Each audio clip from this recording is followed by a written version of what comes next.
We're brought here today by the love that Sarah and Davis have for each other. I can't believe I get to marry him. We're perfectly compatible in every way. Yeah, she just gets me, man. Someone to talk to all night long. Someone to talk to all night long. Early morning jogs. Sleeping in late. We'll spend the holidays with my parents. We'll spend the holidays with my parents. We'll have one well-behaved daughter. We'll have 4 or 5 little dudes running around. He'll help me pay off my debt. I should probably tell her about all my debt. Is that important? We'll share a bank account. Obviously, we're gonna share a Facebook account. Do I need to friend my in-laws? Someone to do my laundry. Someone to do my laundry. Double income. Stay-at-home dad. Meal planning, of course. Takeout. The city. The burbs. Mission trip. Ski trip. Blue. Red. Cat. Dog. Fries. Rings. Potato. Potato. Minivan. Motorcycle. 2 words. Finished basement. 2 words. Man cave. He's so smart. Do you think that birds wish that they had hands? We're going to be so happy. We'll be so happy. I'm gonna crush it at being a husband.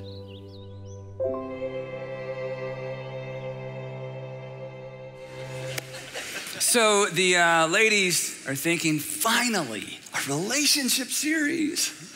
The men are thinking, I was just starting to like this guy. So ladies, a couple things, just to stereotype just a bit. Ladies, men, that sort of get us all on the same page, men think of relationships the way that most of you, not all of you, but that most of you think about a car, okay? We don't want to work on it. We just want it to work. So when you say, hey, let's talk about our relationship, I'm so glad we're having this relationship series, or maybe we can talk after the message. When you say, let's talk about our relationship, here's what we hear. We hear there's something wrong with us and you know how to fix it. And we remember when we were little boys, our dads disappeared with our pets to go get them fixed. And then they brought them back and they had a big plastic cone over their head. And so we don't really want to be fixed. That just conjures up all kinds of horrible memories. Ladies, when you say, let's talk about it, or let's work on it, let's talk about the relationship, it reminds me of sometimes when Sandra and I are driving somewhere and I'm driving and I hear a noise in my truck and I'm like, I turn down the radio. I'm like, do you hear that rattle, that knock? She's like, no. I'm going, listen real carefully. And she's trying. I'm like, there it is. Next thing you know, she's driving and I'm in the back seat trying to find, what's wrong, that rattle, that noise in the back of the truck. And she's like, good grief, can we just not turn up the radio, Or maybe, ladies, your situation, if you're married, you look out and your husband's got the hood up and he's looking under the hood, or you got in the garage, he's got the hood up and you're thinking, he doesn't even know anything about cars. Or you drive over to see your boyfriend and instead of in his apartment, he's out in the parking lot and the hood's up and you say, is something wrong with your car? And he says, no, I'm just checking. I'm just kind of looking around, just checking. And ladies, you're thinking, look, as long as it's not broken down on the side of the road, do you really need to check it? To which we say, aha, that's the way we feel about relationships. If the relationships are not broken down on the side of the road, do we really need to talk about it? And the answer is, yes, we do.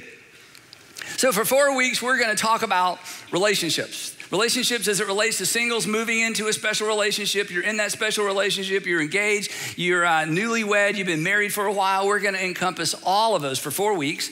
Today's the first week, and if this is your first time with us, the first time watching, or the first time in one of our series, today's the introduction, so I'm gonna sort of set the table, create the tension. There's not gonna be a lot of Bible study, so if this is your first time with us and you think, do they never talk about the Bible in their church, come back next week. We're gonna look at one of the most fantastic relationship statements of any literature anywhere, and it's found in the New Testament, so you don't wanna miss next week. But today, I simply wanna highlight the tension, describe the tension, and hopefully give you some handles to talk about some things that maybe you've tried to talk about in the past and it just didn't go all that well. When it comes to relationships, all of us have a box, an invisible box of hopes, dreams, and desires. If you're single and not dating anybody, this is a very undefined box. The things in this box are very undefined for you. But as you move into a relationship or as you think about moving toward a significant relationship, these become more defined. You have some hopes, you have some dreams, you have some wishes, you have some desires as it relates to a future relationship. If you're engaged, hopefully you've already talked about what is in your box and you've heard from your fiance what's in their box. If you're married, you should definitely know what's in your spouse's box. And some of you do, and some of you don't. which is part of the problem. But we all have hopes, dreams, and desires. When we think about the future, we all have some hopes, dreams, and desires as it relates to this stuff right here. Money, we're gonna have a lot of money, or we don't need a lot of money, or love will keep us alive. Two, we have double income, but I'm gonna save all of mine. Or we're gonna have a single income. I'm gonna be a stay-at-home mom. I'm gonna be a stay-at-home dad. Maybe we'll just have so much money we can both just stay at home. We're gonna have a budget. We're not gonna have a budget. A budget sounds like allowance. I don't want to start getting allowance again. So you have all these ideas, but you have some expectations. You have some hopes and dreams as it relates to your financial future.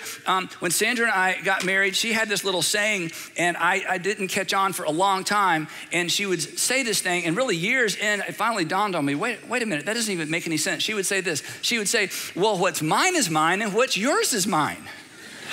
And I think because I showed up in the equation, I fell for it. I'm like, well, we're both in there.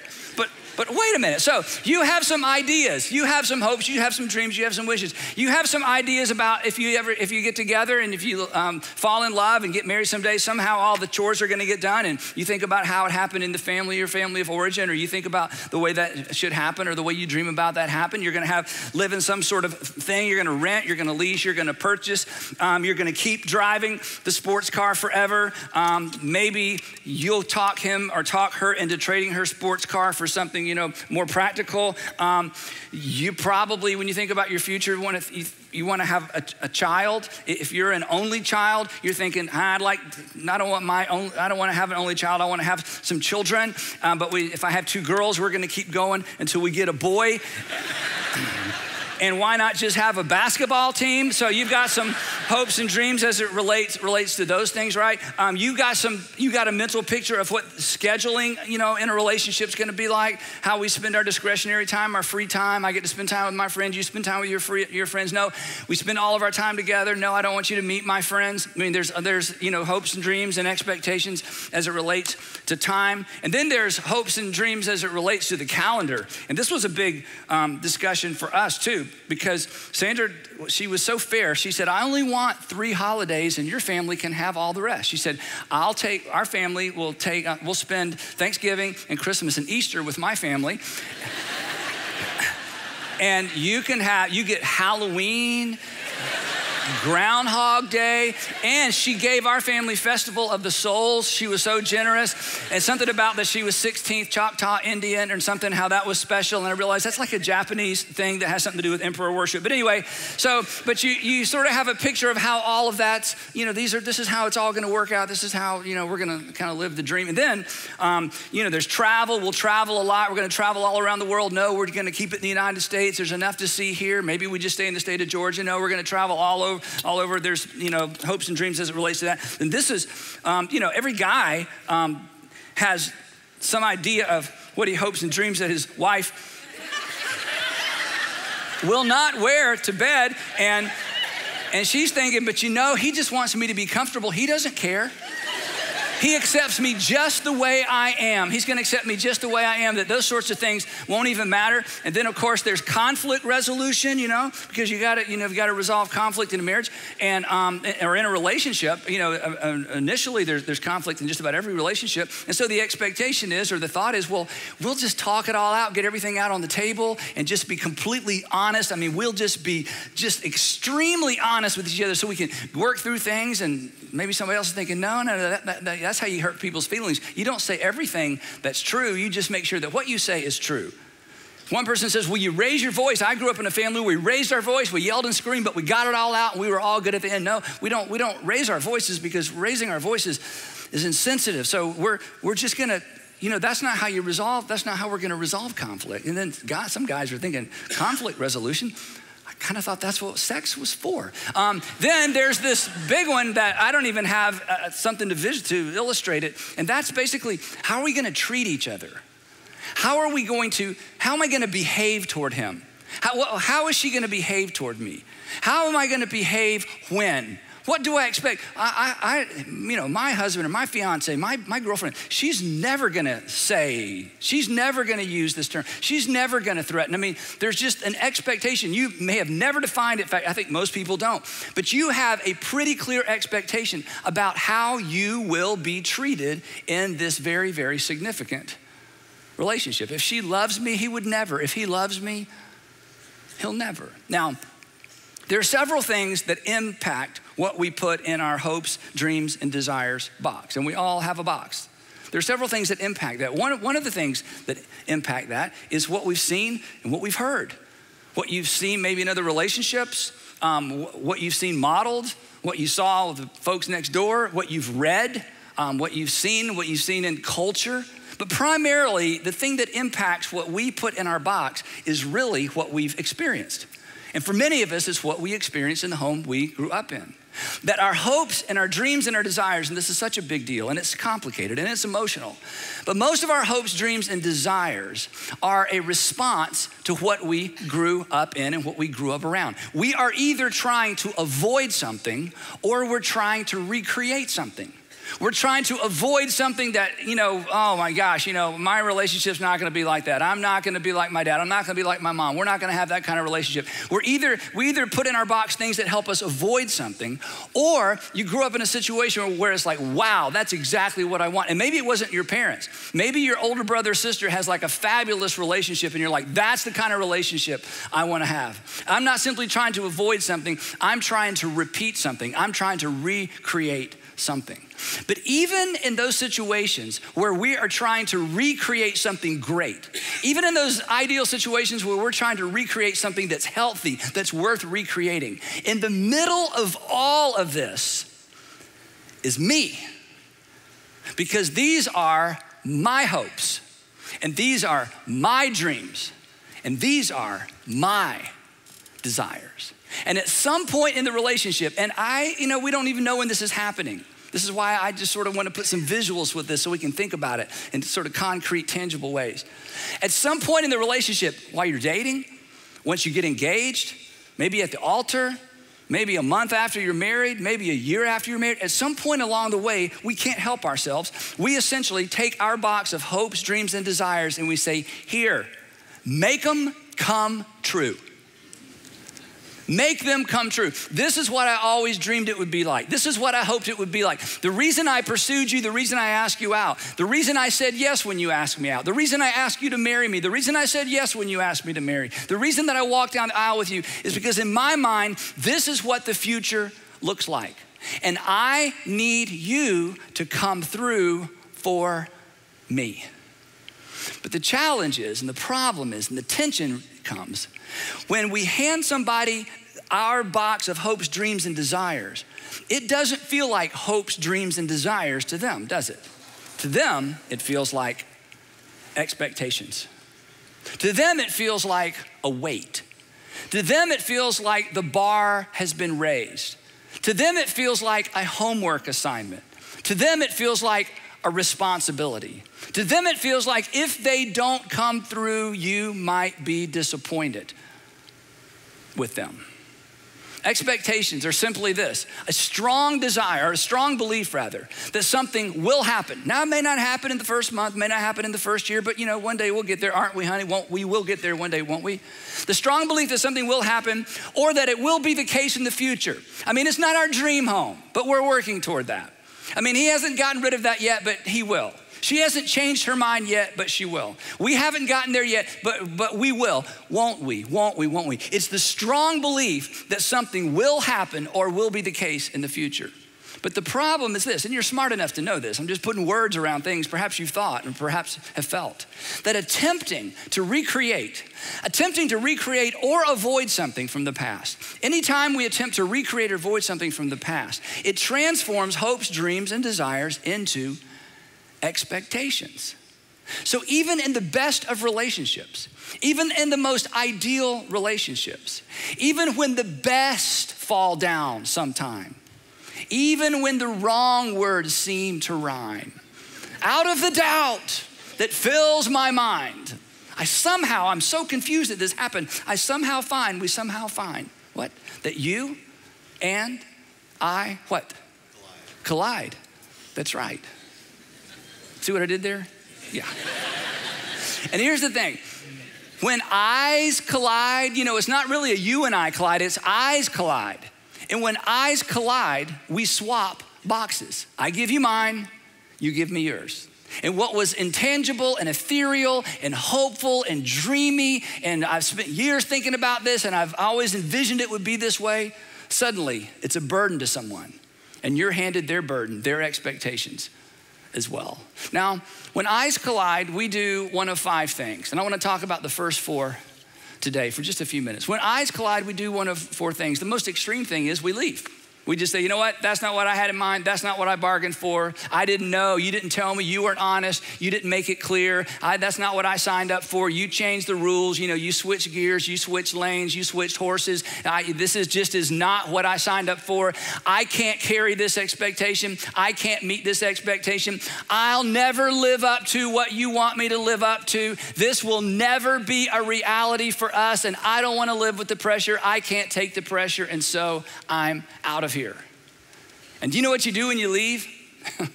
You pick up your box of hopes, dreams, and desires, and you cart it off to the next relationship. Second thing we do if we don't leave is we win. A lot of us just want to win. In every relationship, there's generally a stronger personality. Not always, but oftentimes that's the case. And in those situations, oftentimes one person powers up and they win. They leverage what I call the 4 C's to an unsatisfying and dysfunctional relationship. You know what those are? The 4 C's, I'll show them to you real quick. Here, if you want to have a terrible relationship, here is the prescription right here. You convince, you convict, you control, and you coerce. You convince, you know what we convince? We say, now look, I realize, you know, this is how you thought it should be, but you're wrong. I realize this is how you always, dealt with conflict in your family, but let me tell you how it's gonna be. I realize you always dreamed about, I know, but see, honey, you have the wrong box. See, yours is the bad box, mine is the good box. My box is how the world works. This is the rational way to do it. This is the right way to do it. If you'll just trust me and live the life that I want you to live and become more like me, you'll be happier. Because aren't people always happier when they try to become like someone else? Of course. Don't we always become happier when we throw away and abandon who we are and who God created us to be in order to conform to the image of our partner? Of course, it is a recipe for happiness. So honey, if you will just abandon everything in your box and embrace mine, it'll all work out. And you convince and you convict. You convict because you make them feel guilty. It's like, okay, I don't want to be critical, but that's just kind of dumb. Okay, I don't want to be critical, but did that work out for your parents? No, so we're not going to do it that way. I don't want to, judge you or judge your family, but they're a wreck. So no, we're not going to do it that way. And we control and we coerce. And at the end of the day, here's the interesting thing: the winner is happy. The winner's happy. In fact, they're always grinning. I mean, life is great. They're living out their dream and they've got somebody to help them live out their dream, and they can't quite figure out what's wrong with her and what's wrong with him, but he's coming along. He's doing a lot better. Just pray, because I'm happy because, we got 2 people working out of my box, right? And they ultimately and eventually conform to the image of your box, which of course, this is the correct box. This is the right way to do things. So the third response is just the flip side to the person, or the opposite to the person who wins. The third response is we're the conformer. We become somebody we're not to compensate for somebody who won't love us. We become somebody we're not to compensate for someone who will not accept us as we are. We abandon who we are in order to embrace what makes another person happy, regardless of whether or not it works for us and works with us. We just basically conform. And conforming works for a while. It really works for the person who won, but it works for the person who conformed as well, because the temperature goes down in the relationship. The tension goes down in the relationship. As long as she's happy, I'll just deal with it. As long as he's happy, I'll just deal with it. It's not my dream. It's not my hope. It's not what I'd wish for. It's not what I'd expected. But you know what? If he's happy, if she's happy, I'll just deal with it. But at the end of the day, when somebody in a relationship is simply giving up who they are to become somebody that they're not, at the end of the day, they lose respect for their partner, and their partner loses respect for them. And then the fourth response is the most common response. We just compromise. In fact, I think for many people, they think this is the goal. This is the win. This is how you stay married. You just compromise. And perhaps you saw this with your parents. Your parents weren't unhappy. They weren't real happy. They just got along. They just worked it out. Or maybe you've even said, my parents, they just kind of figured it out. Because in the compromised marriage, I'm gonna do my part and you do your part, and I'm gonna keep an eye on you to make sure you do your part, and I know you're watching me to make sure I do my part. When in a compromised marriage, there's scorekeeping. Everybody's keeping score, everybody's keeping record. It's a bit contractual. We agree, this year was my year with my family, next year's your year with your, don't even bring up next year because we've already decided, I don't care what's happening. I know your father's sick, that's tough, but it's just kidding. We're gonna be with my family no matter what, because we already decided. We've already worked this out. In this kind of relationship, whether it's a dating relationship, an engaged relationship, marriage relationship, there's low trust. In fact, the trust continues to get lower and lower and lower. And where there's low trust, there's low intimacy. And here's why. You cannot be actually intimate with anyone you're not willing to fully give yourself to, and you will not fully give yourself to someone you don't completely trust. In fact, you can't give yourself fully to someone you don't completely trust. If you're single and you want to know the secret to great sex in marriage, it has nothing to do with sex. It has nothing to do with anything physical. It has everything to do with intimacy. And intimacy is tied to trust. And in a relationship that's characterized by any of these things, and maybe perhaps especially to this one, something begins to happen. It's still physical, but it's not amazing. It's not intimacy, because everybody is a little bit on guard lest they be taken advantage of. And it's ultimately very unfulfilling. It'll work. You can go the distance. You can end your life together. But there's a better way. And the other thing about compromise is this is a subtle thing. At the end of the day, a compromised relationship is fueled by a commitment to the wrong thing. And this sounds bad when I say it, but we'll talk about it. It's actually fueled by a commitment to the relationship. In fact, you may have said this before, or you've heard someone say this before. You've heard somebody say, I'm committed to my marriage, I'm committed to my marriage. And this sounds good, but nobody marries a marriage. I'm committed to my marriage. I married a marriage and I'm committed to my marriage. Sounds good, but nobody marries a marriage. Nobody dates a relationship. Nobody is engaged to a relationship. There is another name in the equation. And I'll tell you, the first time I bumped into this, we had not been married for very long. Sandra and I had not been married for very long. We were with a couple, and they were older than us, and they were doing good, It was all right, we're kind of getting along, and, they kept saying, marriage is hard, marriage is this, and marriage is that. I'm like, ours isn't fun right now. You're ruining it. Is this what we have to look forward to? Thank you for sharing, And at some point in the conversation, one of them talked about being committed to their marriage. We got in the car and we were driving home. I said, this was years ago, and I'm sure I did not say this near as eloquently as I'm going to try to say it now, because, early on in marriage, you kind of say the right things the wrong way, and the wrong things sometimes come out the right way, and you get more credit than you deserve. And I think this was one of those conversations. And what I was trying to say to Sandra is this. I said, honey, I don't really want you to be committed to our marriage. I want you to be committed to me. And you know what? I don't want our relationship to devolve to the level to where I'm just committed to marriage. It could be anybody. I'm just committed to marriage. Just put anybody in the marriage, I'm committed to. No, I hope you always feel like beyond being committed to marriage, I'm committed to you, the person. Because being committed to my marriage, or to say, I want my marriage to work, or I want my relationship to work, once again, who's in the middle of all that? It's me.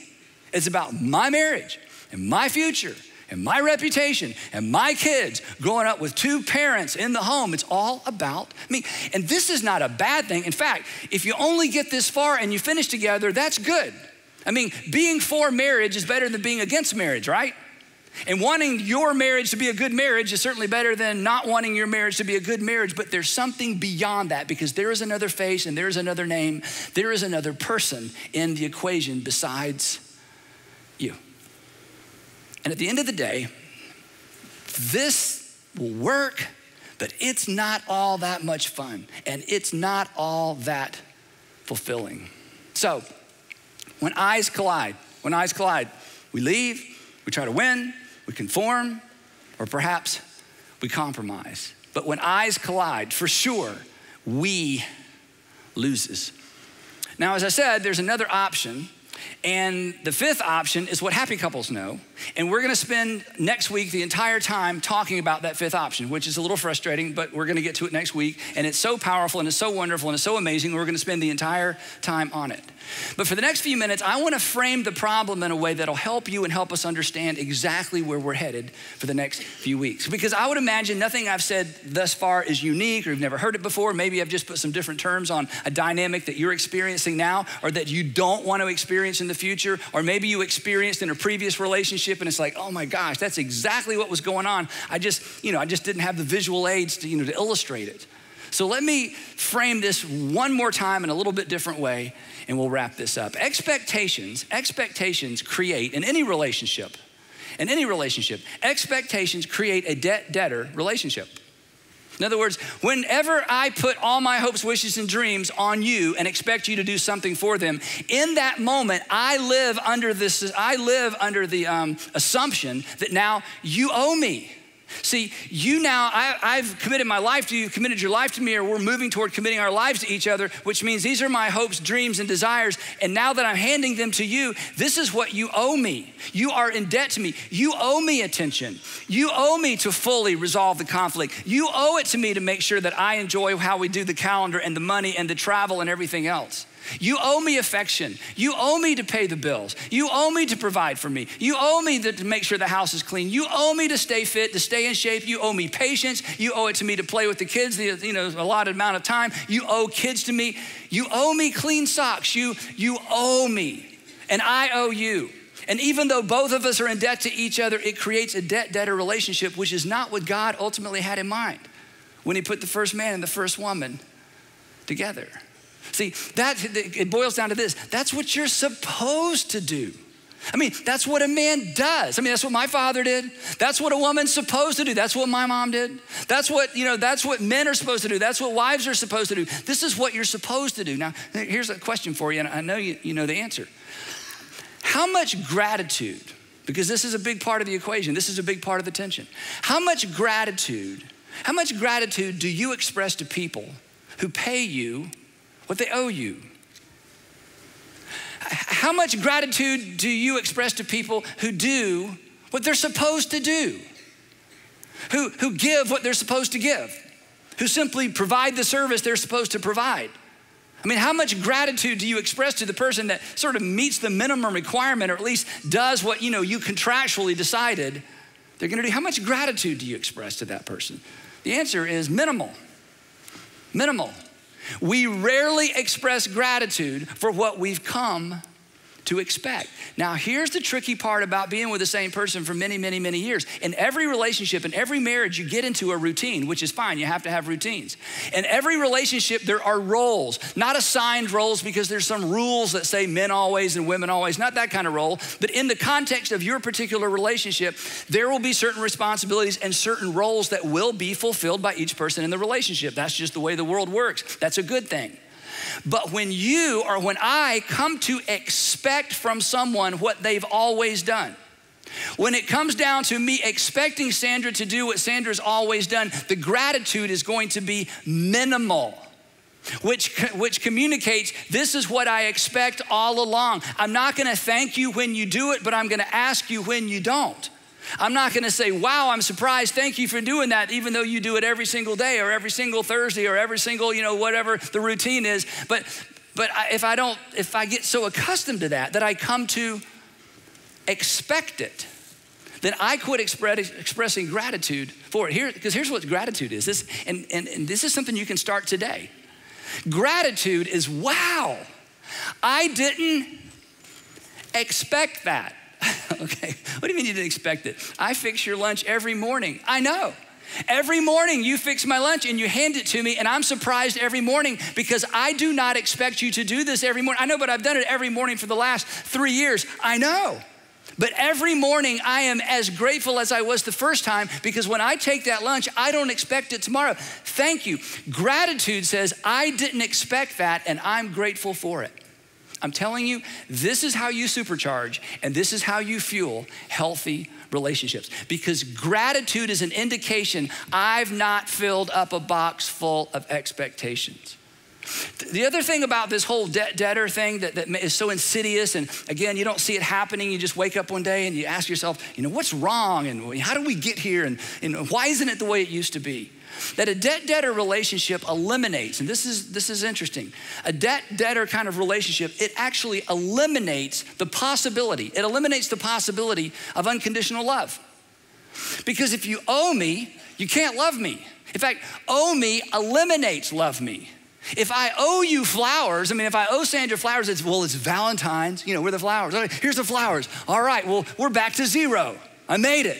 Well, it's my birthday. Where's the card and the gift? I got the card and the gift. Well, thank you. Or if it's the other way around, well, it's Christmas. Where's my gift? Oh, we're back to zero. If I owe you, I can't love you because love requires margin. Love does not do well in an environment of expectation. In an environment of expectation, it's almost impossible to recognize love. In fact, expectations, we'll put this next screen up here. Expectations actually remove the margin necessary for love to be recognized and appreciated. You can't even see it when it's happening. Why? Because it's what I expected. It's what I'm accustomed to. It's what I'm used to. She always does. He always does. My father always did. My mother always did. It's what women are supposed to do. It's what men are supposed to do. It's what couples are supposed to do. It's a supposed to do thing. And he's meeting the expectation. She's meeting the requirement. So why would I be overwhelmed with gratitude? And you've eliminated, this is a powerful thought, you've eliminated the potential for love to even be recognized or expressed. And this is why a box full of expectations undermines intimacy in a relationship, because this feels like pressure every single day of the week. If I meet your expectations, we're back to even, but I can't ever do enough to make you feel like I love you. And in fact, it doesn't feel like I ever do enough, because there's always something more you're expecting. That's no way to live. And the good news is, you don't have to live that way. And you know how I know? Because I know happy couples. And I know something happy couples know. And I'm gonna tell you next week. So, here's the question, okay? A couple of questions, all right? Put all these back over here where they belong. Here's the question. What should we do? What should we do with our hopes, dreams, and our desires? What should we do with them? Do we just pretend? I never wanted children. I don't care how we spend our time. I have no vision at all. We don't even have to live indoors. It doesn't matter to me.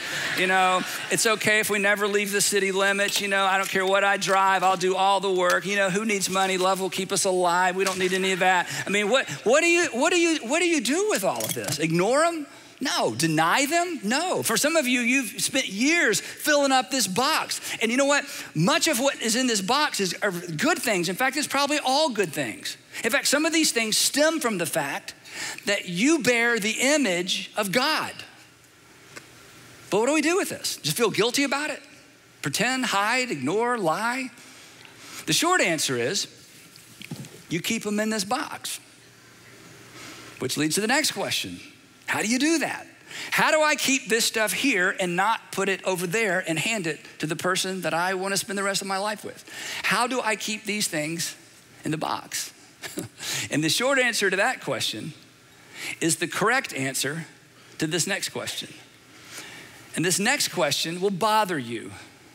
And it'll bother you because you know the answer to this question. This is something that happy people know. This is not intuitive. This may make you run for the hills. But this is a game-changing idea, and I certainly didn't originate it.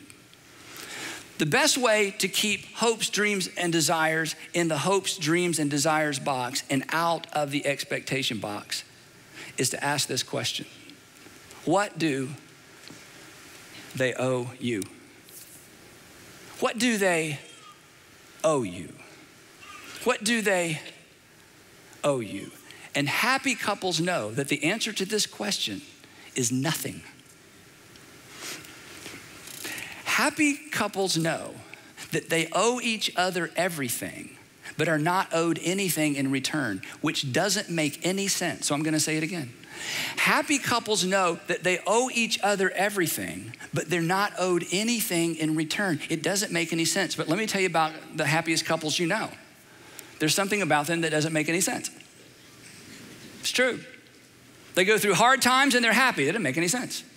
They're not like fabulous, incredible, talented, rich people, and they're just happy, and that doesn't make any sense. And some of them have a lot of kids, and some of them weren't able to have kids, and they're happy, and it doesn't make any sense.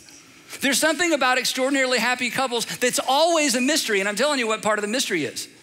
They live every day under the assumption that they owe each other everything, and they don't expect anything in return. Now, Christians, and I think many happy couples leverage a very, very Christian principle, but happy Christian couples, they take their cue from Jesus' one all-encompassing command. When Jesus was at the end of his ministry years, he got his guys together and he said, now look, when we started off together, there were 630 something Jewish commands. I reduced them down to 2. Now, right before I go, I'm gonna reduce them down to 1. So John, write this down, because you're only gonna have to remember one thing. You ready, John? Here we go. Here's what he said. As I have loved you, you're to love one another. In the old days, it was do unto others as you would have others do unto you. Okay, those days are gone. This is better. As I have loved you, so you are to love one another. And then the Apostle Paul comes along after that, and he takes Jesus' overarching single new command, and he applies it to all kinds of relationships and all kinds of situations. And one of the things that he applies it to, one of the relationships he applies it to, is the relationship of marriage. So next week, we're gonna look at how Paul takes Jesus' overarching command and applies it to marriage. But here's another statement the Apostle Paul made as he teased out this overarching, one marching order command that Jesus left his followers with. Here's what he wrote. I love this. He said to all Christians everywhere, he said, walk in the way of love.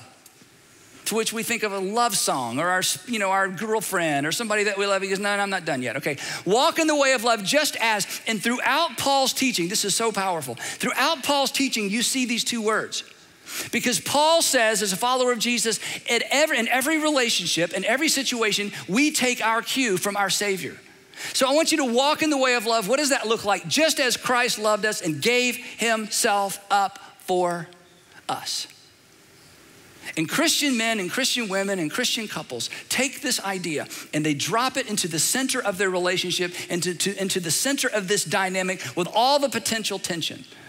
And when they do, marriage begins to look like a submission competition, a race to the back of the line, which sounds miserable, which is why so few try it.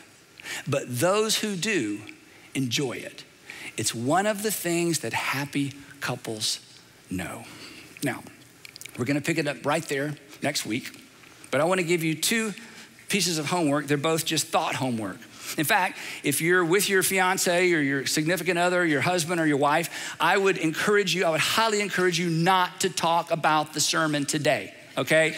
Don't talk about the sermon today, because you're like, oh, we can't wait. Let's take the long way home, Let's go wait in line. Listen, don't do that, okay? My questions have nothing to do with your partner or your spouse or your significant other. This is a you question, and here are my 2 questions. The first one is this: what's in your box? You should know the answer to that. You should know. One of the reasons you accidentally apply pressure to the person you love is because you're not clear about what's in here, and it's not clear to them, and it's a fog, and it's confusing, and they're constantly trying to know how high to jump and how low to duck, and it's just not clear. What's in your box? You should know that. You should maybe write it down. If you're single and not even in a relationship, you should start thinking about this question, because eventually you're gonna bring a box to somebody. You just are, we just do. And the second question is this, and this is maybe the more important question. Are you expecting someone to carry it around for you? Have you handed this off, intentionally or unintentionally? Is somebody living with the extra weight and the extra pressure that they were not designed to live, that they were not designed to carry, that they were not designed to live with? Have you inadvertently, just because of the nature and the speed of life and you didn't know any better, is there somebody you love who's carrying around the weight, the expectations of your hopes, dreams, and desires? What's in your box? And have you handed it off to somebody else to carry? If you'd like to listen to or watch this message again, and who wouldn't want to watch this message again? This is amazing. The best way to do that, or if there's somebody that you're thinking, oh, I wish my cousin were here, whoever, the best way to do that, at all of our churches, we have apps. And if you have not downloaded the app for your particular campus, your particular church, you really need to do that. It's a free app. And up on the top, you'll just see messages. And this message will be the first message on the message list. And this whole series will be sitting there. There's some questions you can download if you're in a small group. This is a great, series to discuss. I might recommend that you split up couples, not have a conversation tomorrow night about this because it could get a little testy. But we want you to discuss, download, and allow this content to get down in sort of, the real cracks and crevices of your marriage and of your relationship. Because this is going to give you handles. This is going to give you something that makes some of these things easier to talk about. And perhaps by God's grace, and this is what I'm praying, that somebody here who doesn't even know they've handed this off would recognize that and would put everything back in the correct box and apologize and ask the question, how can I leverage who I am for your benefit? Because I realize for years I've leveraged who I am and who you are for mine. Let me pray for us and we'll take off. Father, thank you for just the opportunity to talk about these things. Thank you for sending your son and for allowing him, requiring him, calling him to pay the ultimate price for our sin, that while we were still sinners, you died for us. And now you said, do unto others as you did for us. And wow, all my excuses are gone because you love me in spite of me. So why would I not try to love other people in spite of them? That's what you've done for me. So just give us eyes to see, give us ears to hear, Father, for the person here that the whole religion things, they're not so sure about that, but there was something kind of meaty, something kind of takeaway today. I just pray that as they figure out how to apply these ideas in their relationships, that you would do something beyond their relationships and maybe draw them to yourself. And we pray these things in Jesus' name, amen. Hey, thanks so much for being here. We'll see you next week for part 2 of What Happy Couples Know.